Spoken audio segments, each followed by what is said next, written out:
Hi friend, good evening all of you. बहुत दिनों के बाद फिर से आप लोग के सामने मुखातिब हुआ हूँ। अब मैंने टॉपिक वाइज डिस्कशन लेकर के आया हूँ आप लोग के सामने। ये बहुत ही फ़ायदेमंद होगा प्रतियोगिता परीक्षा की तैयारी करने वाले छात्रों के लिए और उन सभी लोगों के लिए जो नॉलेज पर्पस से इस वीडियो को देखेंगे।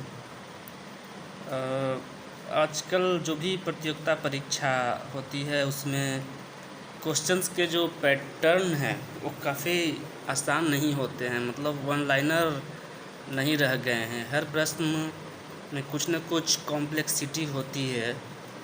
तो अब उस टाइप के क्वेश्चन जैसे महात्मा गांधी का जन्म कब हुआ, या सत्याग्रह आंदोलन कब हुए, भारत छोड़ो आंदोलन कब हुए, इस टाइप के प्रश्न ना पूछ करके उसमें कुछ डीपली क्वेश्चंस पूछते हैं। तो उन सभी प्रश्नों के जवाब के लिए थोड़ा डीप में डिस्कशन ज़रूरी है, इसलिए अब मैंने टॉपिक वाइज डिस्कशन शुरू करने जा रहा हूँ। मैं रोज़ाना एक टॉपिक का डिस्कस करूँगा जो काफ़ी ही फ़ायदेमंद होंगे सभी के लिए।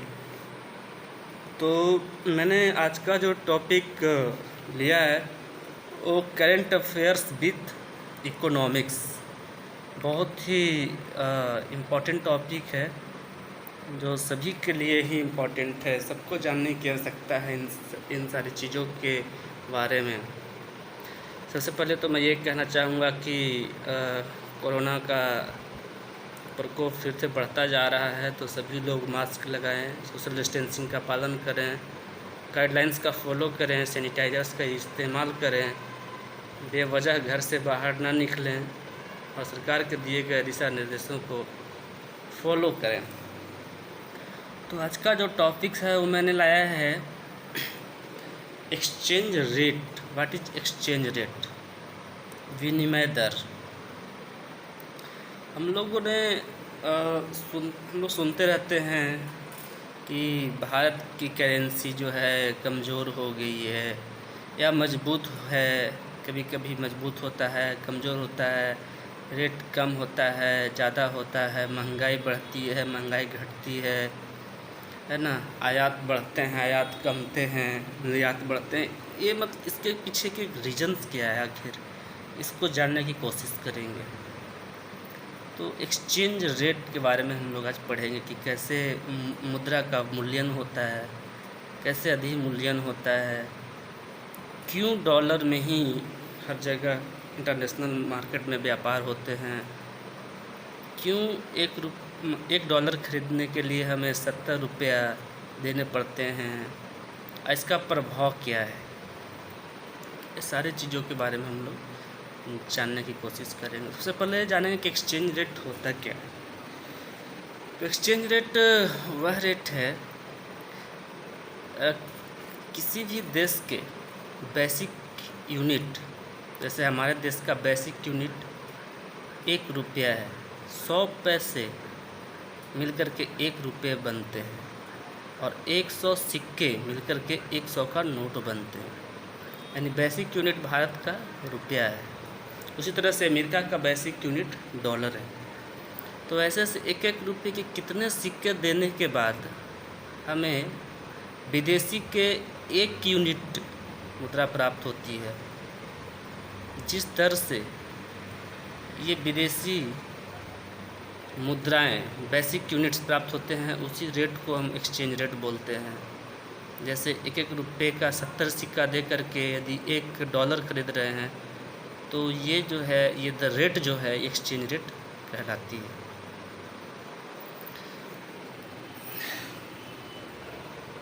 तो आज हम डिस्कस करेंगे कि कैसे एक्सचेंज रेट में भारत की मुद्रा इतना कमज़ोर है।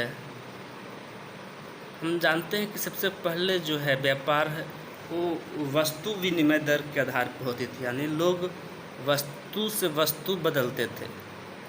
जैसे किसी को चावल खरीदना है तो उसके बदले में उतना ही कोई किसी को आलू दे रहा है और उसके बदले चावल ले जा रहा है। विदेशी से भी ऐसे ही व्यापार होते थे, है ना। मध्य एशिया के लोग भारत से चाय ले जाते थे, तो उधर से भारत को जो आवश्यकता थी, मान लीजिए घोड़ा, तो घोड़ा देते थे, यहाँ से मसाला ले जाते थे। ये बहुत पुरानी बातें हैं। उसके बाद शुरू हुआ पूरे दुनिया में गोल्ड के द्वारा मार्केटिंग, सोना के द्वारा। किसी वस्तु की कीमत सोने से लगाया जाता था, उतना इक्वल सोना दीजिए और उसके बदले में सामान मिलता था। तो ये सोना गोल्ड का पद्धति कैसे समाप्त हुआ और ये पूरे दुनिया में डॉलर से कैसे व्यापार शुरू हुआ इंटरनेशनल मार्केट में, तो इसके पीछे कुछ कहानियाँ हैं। एक सीधी सी कहानी है कि भारत में 2 वर्ल्ड वार हुए, एक 1914 to 1918 एंड सेकंड 1939 to 1945। ये दोनों ही वर्ल्ड वार में दुनिया को बहुत ही नुकसान हुआ। फर्स्ट वर्ल्ड वार में वर्साई की संधि के द्वारा जर्मनी पे बहुत सारे आरोप लगाए गए, तो और जर्मनी के जो हिटलर थे वो इन शर्तों को नहीं मानने, जिसके कारण द्वितीय विश्व युद्ध हुआ। द्वितीय विश्व युद्ध में अमेरिका, दोनों ही विश्व युद्धों में अमेरिका युद्ध से बाहर रहा और अपने सामानों को, जैसे सामान में चाहे अग्नेयास्त्र हो, शस्त्र हो, अस्त्र हो, खाने पीने का सामान हो, वस्तुओं, हर तरह का बिक्री किया। उस समय गोल्ड के द्वारा ही मार्केटिंग होता था। दोनों ही युद्ध में अमेरिका को सबसे कम नुकसान हुआ, क्योंकि न तो वहाँ युद्ध लड़ी गई और न ही वो युद्ध में बढ़ चढ़ के हिस्सा लिया। वो सिर्फ सामानों को बेचा और उसके बदले सभी देशों से वो वहाँ गोल्ड इकट्ठा हो गया। तो दोनों विश्व युद्ध के बाद अमेरिका के पास सबसे ज़्यादा गोल्ड की आमदनी हुई, तो सबसे ज़्यादा गोल्ड इकट्ठा अमेरिका में हो गया। तो जब ये दोनों विश्व युद्ध समाप्त हुए तो अमेरिका के पास सबसे ज़्यादा गोल्ड हो गया, बाकी देशों के पास गोल्ड जो है कि बहुत ही मात्रा में कम गए। तो व्यापार करने में प्रॉब्लम होने लगा। तो इसीलिए अमेरिका के जो बाकी सब देश थे, एक सम्मेलन हुआ जिसको बोलते हैं ब्रेटवुड समिट। इस सम्मेलन में फ्रांस, ब्रिटेन आदि देशों ने सभी देशों को समझाया कि अमेरिका के पास ज़्यादा गोल्ड है, इसलिए अमेरिका का जो वहाँ का जो बेसिक यूनिट डॉलर है उसी में हम लोगों को व्यापार करना चाहिए, ताकि वहाँ के जो डॉलर हैं या गोल्ड हैं वो दूसरे देशों में जा सके। तो तभी से ये डॉलर को इंटरनेशनल यूनिट के रूप में अपनाया गया और अमेरिका ने भी इसको मंजूर किया। और अमेरिका ने भी 3 प्रॉमिस किए। उसने पहला प्रॉमिस किया कि मैं लिमिटेड मात्रा में डॉलर की छपाई करूँगा। दूसरी बात कि जब भी कोई देश के पास यदि ज़्यादा डॉलर हो जाएगा तो वो डॉलर देंगे, मैं उसके बदले गोल्ड दूंगा। और तीसरी बात बोली कि यदि किसी को शक हो कि हमने कोई धांधली किया है या ज़्यादा नोट की छपाई की है, तो मेरे फेडरल बैंक में कभी भी आकर के वो जांच कर सकते हैं। तो ये 3 संधि को लोगों ने मंजूर किया और उसके बाद पूरे देश दुनिया में डॉलर में ही व्यापार शुरू होने लगे। चूँकि वहाँ ज़्यादा गोल्ड था इसलिए, और जिस देश में गोल्ड की कमी थी उसी के अनुसार वहाँ के मुद्रा कमज़ोर या मजबूत माना जाता है। फिर से 1971 में एक वियतनाम वार शुरू हुआ, तो वहाँ पे अमेरिका उस युद्ध में इंटेंगल हुआ और ईगो सिस्टम, अमेरिका की ईगो सिस्टम के कारण वो युद्ध हुआ। इस युद्ध में अमेरिका ने अधिक मात्रा में अपनी डॉलर की छपाई कर दी, तो बाकी देशों में थोड़ी सी दुर्भावना आया कि अमेरिका ने जो रूल्स बनाए थे वो खुद ही तोड़ रहे हैं। सबसे पहले फ्रांस ने इस बात को बोला कि आपने ऐसा क्यों किया, मतलब वो जांच करने के लिए चाहा तो जांच भी नहीं करने दिया। अमेरिका के नहीं, अभी हम बिजी हैं वार में, सो ही मेरे पास टाइम नहीं है। तो उसने बोला कि ठीक है, दूसरे जो रूल्स था उसके अनुसार मुझे गोल्ड दीजिए, मैं आपका डॉलर देता हूँ उतना। तो उसमें भी वो नहीं मतलब एक्सेप्ट किया। तो फ्रांस ने ब्रिटेन और रसिया वगैरह देशों के साथ मिलकर के फिर से डॉलर में व्यापार नहीं करने का मन बना लिया, और बाकी देशों को भी ये बात समझाई कि अमेरिका मनमानी करने लगा है और अपने ही संधि को कबूल नहीं कर रहा है। तो इसके चलते फिर से डॉलर में बंद हो गई और दोबारा गोल्ड में ही व्यापार शुरू हो गया। उसके बाद एक कहानी और है। उसके बाद 1970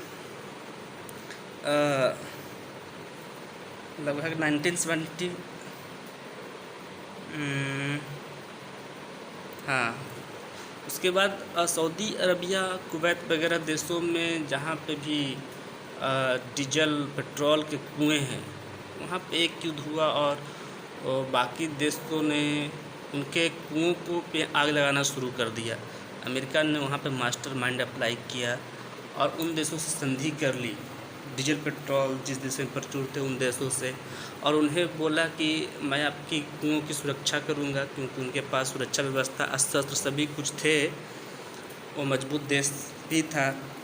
और इसके बदले आप लोग जितने भी डीजल पेट्रोल बेचेंगे आप डॉलर में बेचेंगे, इस चीज़ को सिर्फ स्वीकार करें तो मैं आपकी कुओं का सुरक्षा प्रदान करूंगा।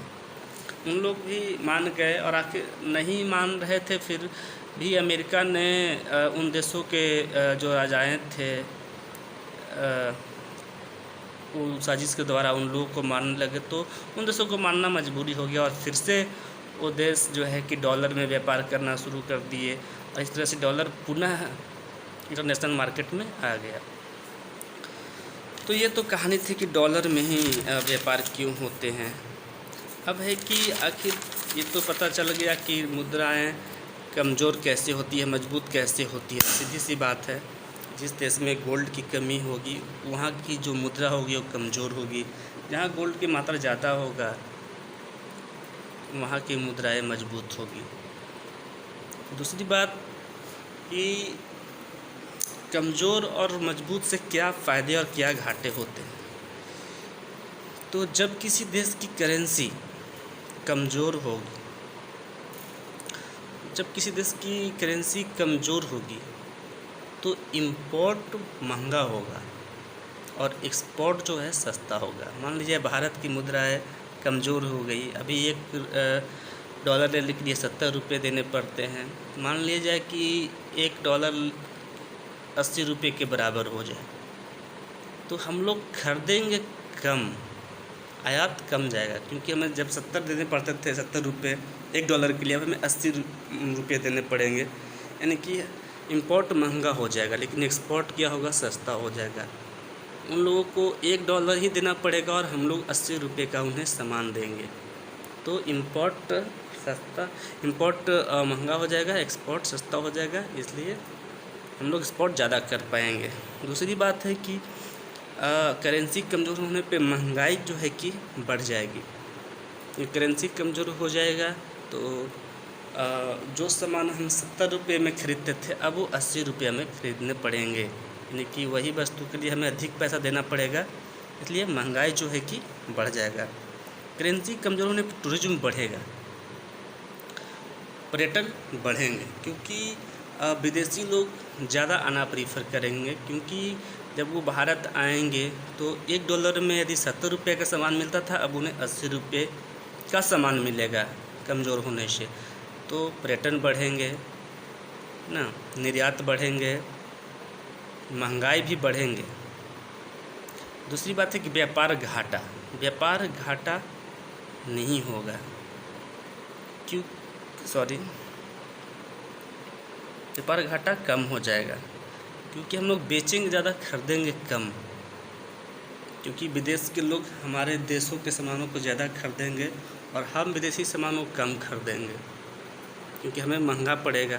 ज़्यादा पैसे देने पड़ेंगे वही सामान को खरीदने के लिए, लेकिन विदेश के लोगों को कम डॉलर देने पड़ेंगे, कम रूबल देने पड़ेंगे, कम दिनार देने पड़ेंगे, तो ज़्यादा मतलब व्यापार घाटा कमेगा, है ना। नेक्स्ट, करेंसी कमज़ोर होने पर विदेशी निवेश बढ़ेंगे। विदेश के लोग भारत में निवेश FDI जो होता है ना, वो बढ़ेंगे। भारत में निवेश करना ज़्यादा पसंद करेंगे, क्योंकि वो यहाँ निवेश करेंगे। हर जगह वही फार्मूला है कि भारत में जो है कि उनकी मुद्रा की अपेक्षा हमारी मुद्रा कमज़ोर हुई है, तो वो जब विदेशी मुद्रा यहाँ पे इन्वेस्ट करेंगे तो पहले जो 60 रुपये का सामान था या 70 का सामान था, अब 80 रुपये के बराबर उनको सामान मिलेगा, है ना। तो FDI यानी भारत में निवेश बढ़ेंगे। तो ओवरऑल जो है कि करेंसी कमज़ोर होने से ये फ़ायदे हैं। उसी तरह से यदि करेंसी मजबूत होती है किसी देश की, तो वही बात है कि इंपोर्ट बढ़ जाएंगे, एक्सपोर्ट कम जाएंगे, तो व्यापार घाटा हो जाएगा, टूरिज्म घट जाएंगे, पर्यटन लोग कम आएंगे। जब उन्हें $1 में यहाँ पे 70 रुपये का सामान मिला था, अब उन्हें 60 रुपये का सामान मिलेगा, तो वो लोग भी सोचने पर मजबूर होंगे, तो पर्यटन जो है कि कम जाएंगे। मतलब जस्ट उल्टा हो जाएगा जो भी मैंने बताया। एक्सचेंज रेट जो है कि 3 प्रकार के होते हैं, इसको भी जानना ज़रूरी है। एक होता है फिक्स्ड एक्सचेंज रेट, दूसरा होता है फ्लेक्सिबल एक्सचेंज रेट यानी कि फ्लोटिंग एक्सचेंज रेट, और तीसरा होता है managed flexible rate of exchange. Fixed exchange rate कहने का मतलब है कि कोई देश जो है अपनी मुद्राओं को खुद कमज़ोर करे और खुद मजबूत करे। मतलब RBI यदि है भारत का, तो वो जब चाहे आवश्यकता के अनुसार अपनी मुद्राओं को कमज़ोर कर ले और अपनी मुद्राओं को स्वयं बढ़ा ले। कभी उसको मन करे परिस्थिति अनुसार कि अभी 70 रुपया में $1 हो रहा है, हमारी करेंसी मजबूत मतलब चाहिए, तो अपने से 65 रुपीज़ कर देगा 70 की जगह, तो मजबूत हो जाएगा करेंसी खुद से यदि। लेकिन इसका असर मार्केट पे पड़ेगा तुरंत। दूसरा होता है फ्लेक्सिबल, है ना, तैरता हुआ फ्लेक्सिबल। तो फ्लेक्सिबल एक्सचेंज रेट जो होते हैं ये मार्केट तय करते हैं। विश्व बाज़ार जो है, इंटरनेशनल मार्केट है, इसमें आपकी वस्तु एवं सेवा, है ना, बाज़ार के द्वारा ये तय होता है आपकी डिमांड एंड सप्लाई के आधार पे, कि आपकी बेसिक यूनिट जो है रुपया, किसी भी देश की जो बेसिक यूनिट है उसकी कितनी वैल्यू है अभी इंटरनेशनल मार्केट में, आपकी वस्तु कितनी खरीदी जा रही है, कितनी बेची जा रही है, तो इंटरनेशनल मार्केट ये तय होता है। और उसके अनुसार जो आपके मुद्रा का वैल्यू होता है ना, तो इसको बोलते हैं फ्लेक्सिबल रेट ऑफ एक्सचेंज। इस होता है managed flexible rate of exchange. तो इसमें क्या होता है कि इसमें दोनों तरह की भाव पाए जाते हैं, फिक्स्ड भी और फ्लेक्सिबल भी।